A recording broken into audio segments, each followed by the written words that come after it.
Hello everyone, welcome to this HTML and CSS lesson, and today we are going to be continuing with our HTML and CSS text.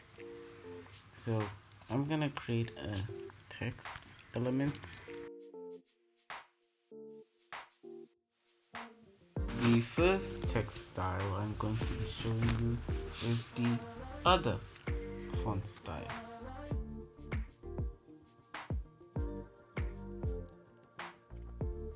And this value is going to be called oblique.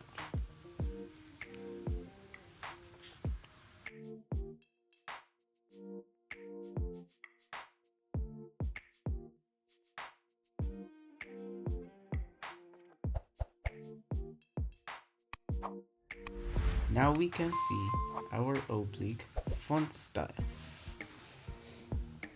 So another style I want to show you today is the font variant. So I'm going to change this to variant.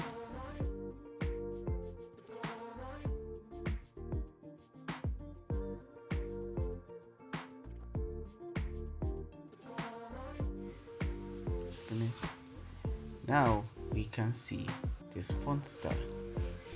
This is all for this lesson.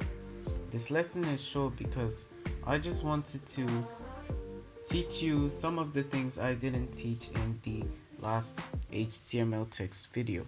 So thanks for watching. Click the notification bell to receive more from this type of content.